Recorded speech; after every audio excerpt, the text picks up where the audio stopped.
with another gist. And the gist for today is Ashley refused to go outside the palace. She says she's from Ile-Ife, that nobody can tell her to move out of the palace. That Queen Naomi cannot even send her away from the palace because she have more right than Queen Naomi. Ẹ̀yin aráalé, gist tèmi nìyẹn o. Yeah, if today is your first time on my channel, can you please go straight to the notification bell so that whenever I post any gist, you can get it. And to my whole subscribers, I say thank you. God Almighty will bless you. Òkè lọ́wọ́ yín máa máa lọ o. Ọwọ́ yín ò ní lọ ìsàlẹ̀ láíláí. Yeah, wọ́n ní Kábíyèsí, bàbá Kábíyèsí sọ fún Ashley pé kí Ashley kan move lọ sí outside the palace. Wọ́n ní Ashley ó ní òun ò ní move lọ sí outside the palace pé ọmọ ìlú Ilé-Ifẹ̀ lòun, which is blue blood. Pé so pé òun ò lè lọ sí outside the palace pé òun ní more right than Queen Naomi. Pé Queen Naomi kò lè bá òun sọ pé kò move lọ sí outside the palace. Pé tóun bá bẹ̀rẹ̀ pẹ̀lú Queen Naomi kò ní wò tán. So wọ́n wá ní bàbá Kábíyèsí wá sọ fún yín pé láyéláyé ẹ̀ kó má tún try ẹ̀ wípé oògùn wo lórè pò ní tó ń gbé nínú, wípé ibi tí ọkọ wọn bá fẹ́ kàn lọ náà máa lọ, wípé ẹni tó bá dẹ̀ sọ pé òun ò ní lọ ó máa kú òun palace, ó máa lọ wábi tó máa gbé ni. Pé because ọkọ yín ó ṣe dáadáa, ó wá ilé fún yín láti gbé, wípé òun àti ta ni lọ́jọ́ ń ṣe tó ń sọ pé òun ò ní lọ sí outside the palace, pé wọn ò bí dà ó máa lọ. So gist ta gbọ́ lẹ́ni nìyẹn ta ní ká wá sọ fún yín, because I just don't understand what is going on with Ashley.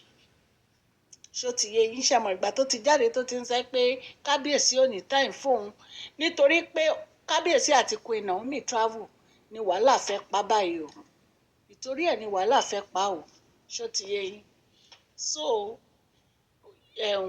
wọ́n ní pé wọ́n ń jẹ owú, ẹni tó bá dẹ̀ ti ń jowú ó lè pààyàn. Kábíyèsí ṣe ti ríran báyìí. Queen Naomi tó ń sọ pé àwọn ò fẹ́ àti Ashley àwọn ò fẹ́ bá Ashley ṣe nǹkan kan. Ṣé rí pé wọ́n rí ọ̀rọ̀ yẹn sọ nísìn? Ṣé rí pé wọ́n rí ọ̀rọ̀ yẹn sọ nísìn? Because ṣé ẹ lè believe pé Ashley lè ṣe báyìí? Kábíyèsí Queen Naomi ti rí Ashley tán, wọ́n ti mọ̀ ipá lábàǹgebè ni.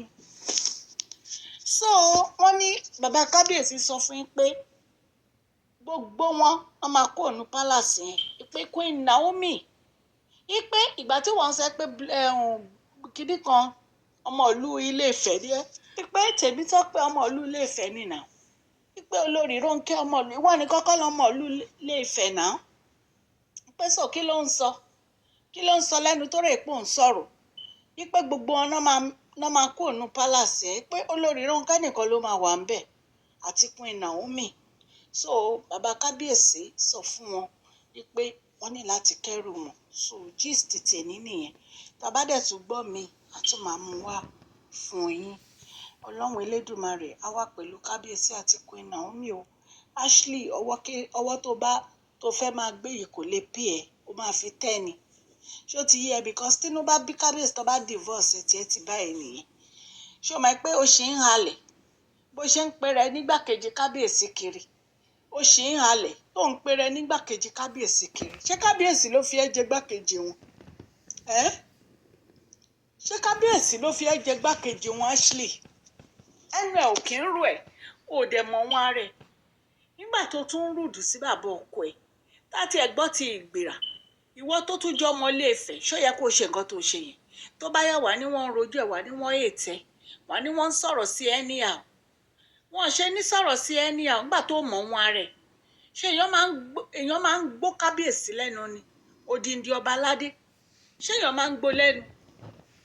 Tó bá ti nífẹ̀ẹ́ rẹ̀ tètè máa kẹ́rù ẹ̀ díẹ̀díẹ̀.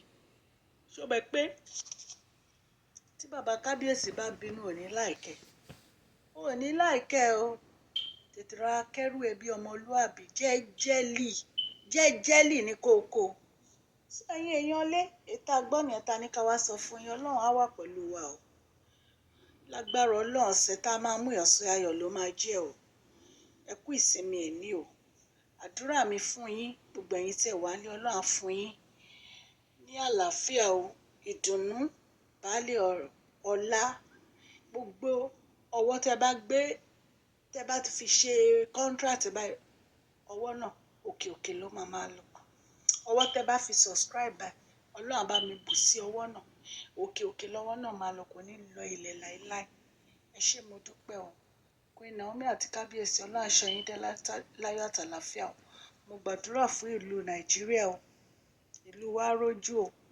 àtúbà àtúnṣe ẹ ṣé o ẹ̀yin èèyàn mi ẹ ṣíà o ẹ like ẹ subscribe o God bless you. Thank you.